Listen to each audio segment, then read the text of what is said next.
Alfonso, the filmmaker behind the award-winning Let Go Walking. Round of applause, please.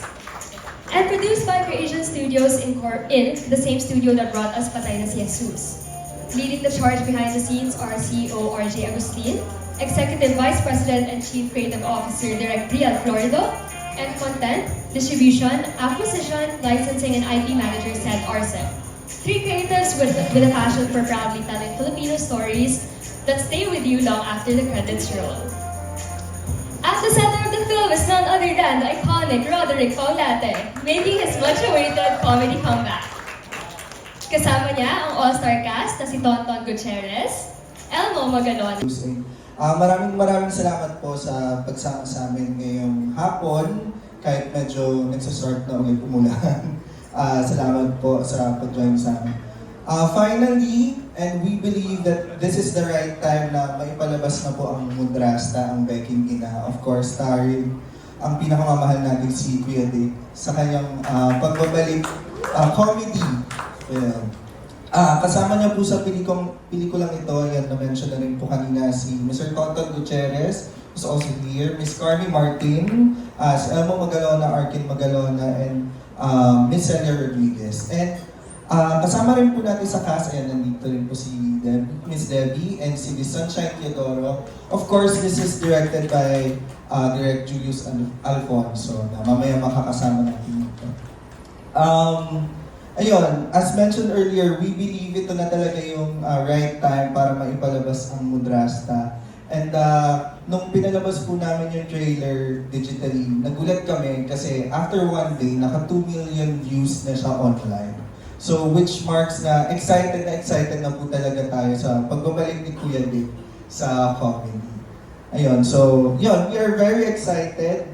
And hopefully, tulungan niyo po kaming i-spread pa yung word about this film na ipapalabas na po natin August 20 in cinemas, not only nationwide, but also in select cinemas worldwide po. Ayun. So, abangan po din. Thank you so much. Thank you po. Thank you so much, Tristan. Okay. At this point, it's time for us to give you the official look at the heart and humor and the unexpected family dynamics that make this film truly one of a kind. So sit back, relax, and enjoy. Here's the official trailer of Mudrasta, ang Beking Ina. Bago tayo magkaiwalay. Enrique! Gago mo kasi kinikim-kim to eh. Hindi ko kaya! Mahal kita. Hihimatayin ako.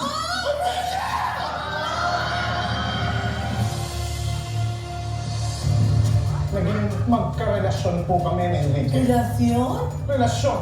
Querida, kabet, mistress, number 2, relasyon. Are you telling us na kailangan namin pakisamahan yan ng isang taon sa mansyon? Of course! Mismo! Bilang stepmom. What? Type ko yan! Mudrasta! We will humiliate him till he drops. There will be no mercy for the stupid ignoramus. Dapat lang, be true to yourself. Dapat pinakikita mo nag-enjoy ka. Kasi nag-enjoy din sila eh. Mas totoo yung kilos mo. Mas nararamdaman nila.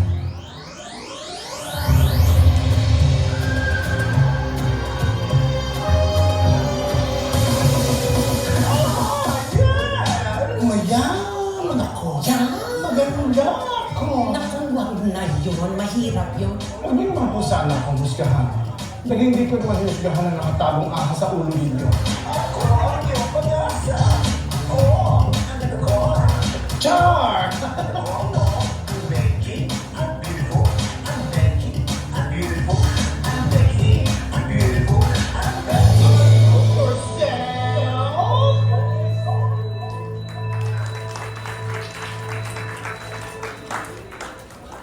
Okay, there we have it. Very exciting.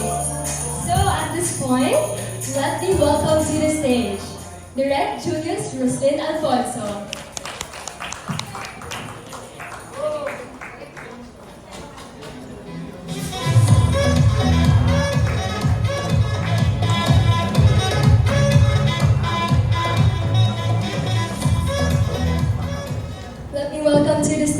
Next, Miss Sunshine Teodoro.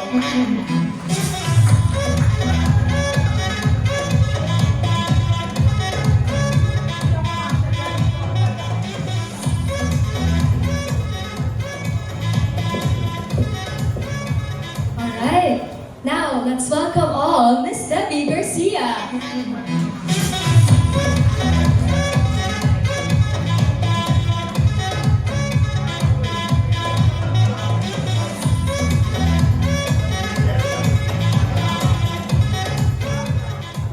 Everyone, a warm welcome please to Mr. Tonton Gutierrez.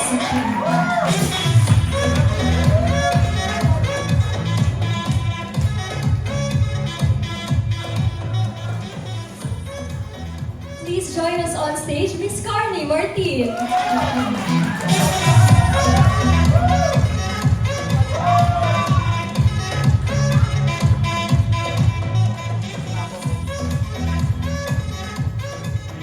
Of course now, ang nag-iisa at walang kakupas-kupas, Mr. Roderick Paulate.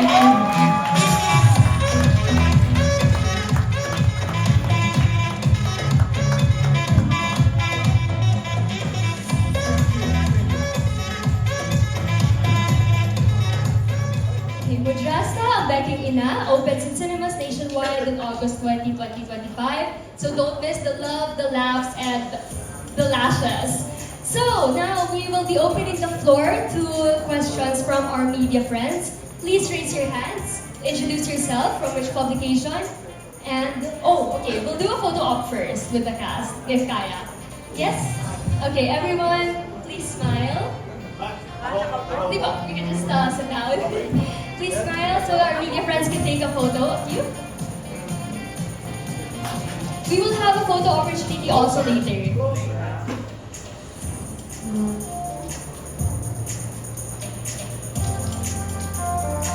Okay, big smiles from our cast.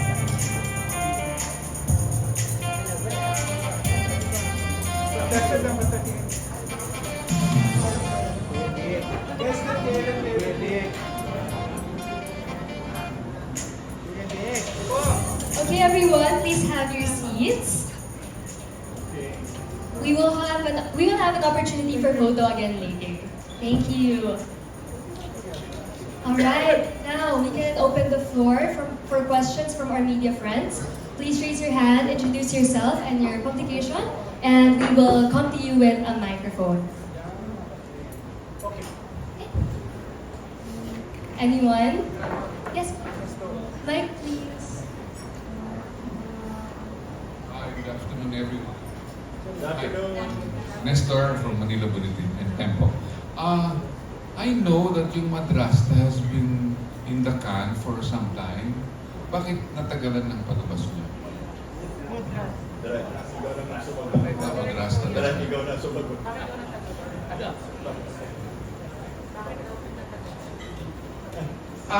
Okay.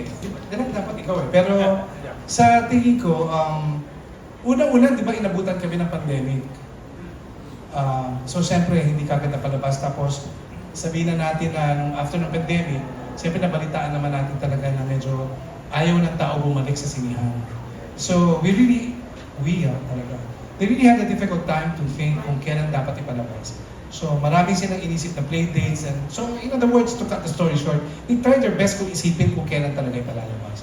So I guess after a while, doon nila naisip na another reason, direct ikaw na may part nito, technical. So they have to cut because ito, direct gano'ng kahaba ang pelikula. Yung first cut namin was more than 2 hours. And nag-viewing kami ni Kuya Dick, parang nahirapan kami on what to cut or edit out. Di ba? Yes. Gusto namin yun yung ano. And then, kailangan talaga siya i-cut into 1 hour and 40. So, natagalan yung editing namin, and then we decided na, sige, parang hindi pa siya panahon na ipalabas dahil nga sa attendance sa mga cinema, very inconsistent after pandemic because people nasanay nga sa streaming. What makes you think today is the right time to show Madrasta? So finally, parang nag-regroup kami late last year. Sabi namin, kasi parang, ako naman for one, naniniwala ko na pang it's in God's perfect time. Sabi ko, laging gano'n naman yan eh. So hindi naman ako nawala ng interest at all. Lahat kami, we remain in contact. So nag-regroup kami. And then we decided on what to do, on how to cut it. And then, ayun. So may mga play dates supposed to be May, for Mother's Day, June, for June Pride. And then we finally decided on an August play date. When you say regroup, what exactly do you mean? Regroup in the sense na creatively, like kami nung editor, and then T-Rex kasi ito before the project. And then collaborate na sila with creation, si Rex, kina RJ and Liam. So on the side, syempre, merong mga how to say this? So iba yung perception namin, yung gusto namin mangyari. So sa kanila iba din. Pero nagkasundo kami on what to do. So it took some time for that. And very happy kami sa nagiging, hindi naman compromise, sa nagiging resulta nung final namin, edit. Did you have to reshoot or No. Hindi. So as is ito kung ano yung material, I think that was how many years ago? 2021.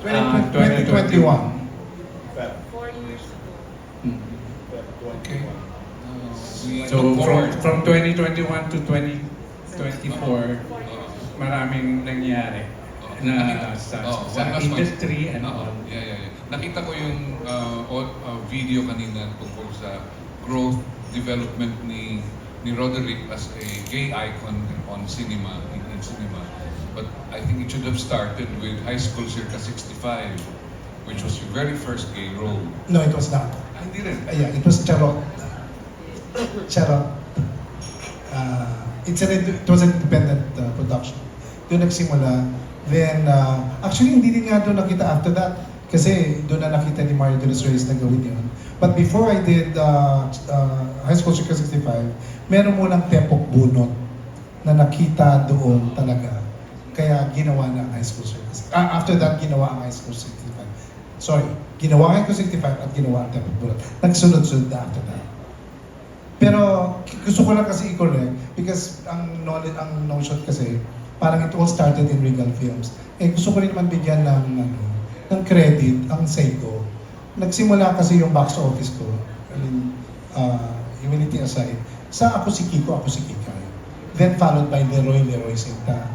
Then, wala tayong magagawa, mabilis si Mother. Kinuha nila ako. So, pinapirma. So, yun na. Nangyari naman ang mga phenomenal films sa Regal Films din. Thank you. Thank you, Thank you so much, Minister. sir.